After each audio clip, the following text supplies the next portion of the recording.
ভাবুন এক অন্ধকার রাত, চারপাশ নিস্তব্ধ, কেবল বাতাসের হালকা শব্দ। হঠাৎ সেই নিস্তব্ধতায় আবির্ভাব মা কালী। আপনি কি কখনো ভেবেছেন কেন মা কালীকে এত ভয়ঙ্কর মনে করা হয়? আজ আমরা দেখব মা কালী ভয় নয়, শক্তি, সাহস ও মুক্তির প্রতীক। অনেকেই মনে করেন মা কালী ভয়ঙ্কর, কিন্তু প্রকৃত সত্য ভিন্ন। তিনি ভয়ের দেবী নয়, তিনি ভয়কে ধ্বংসের দেবী। পুরাণে বলা হয়েছে, যখন অসুররা দেবতাদের শক্তি হরণ করে, তখন দুর্গার ক্রোধ থেকেই জন্ম নেন মা কালী। তার রূপ ধ্বংসাত্মক হলেও উদ্দেশ্য কখনোই বিনাশ নয়। এটি ন্যায় প্রতিষ্ঠা ও অন্ধকার ধ্বংসের প্রতীক। মা কালীর কালো রং, অনেকেই ভাবেন এটা অশুদ্ধ, কিন্তু সত্যি বলতে কালো রং অসীম শূন্যতা ও অনন্ত সম্ভাবনার প্রতীক। যেখান থেকে সবকিছুর জন্ম হয়, আবার সেই শূন্যতায় সবকিছুই লয় ঘটে। তার গলায় থাকে নরমুণ্ডের মালা।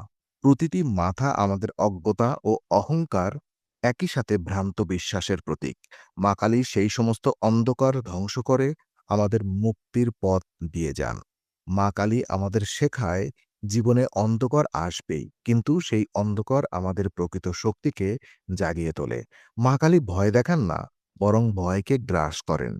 যেখানে অন্য কেউ থামতে পারে, মা কালী সেখানে শক্তি ও সাহসের প্রদীপ জ্বালান।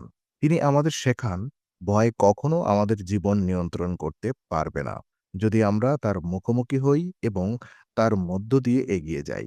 তার এই রূপ আমাদের মনে করিয়ে দেয়, শক্তি মানে শুধু শারীরিক ক্ষমতা নয়, এটি মানসিক ও আত্মিক শক্তির প্রতীক।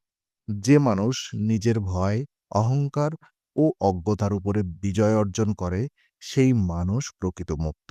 মা কালী আমাদের শেখান, অন্ধকারকে ভয় নয়, বরং গ্রহণ করতে শিখতে হবে। ভয়কে সরাসরি দেখুন, তার মধ্য দিয়ে শক্তি জাগান। যে মা ভয় দেখান না, বরং ভয়কে নিজের দেহে গ্রাস করেন, তিনি কখনো সত্যিকারের ভয়ঙ্কর হতে পারেন না। আপনারা চাইলে এই মূর্তিটি আমাদের থেকে সংগ্রহ করতে পারেন এবং মা কালীর শিক্ষা ও শক্তি নিজের জীবনে আনতে পারেন।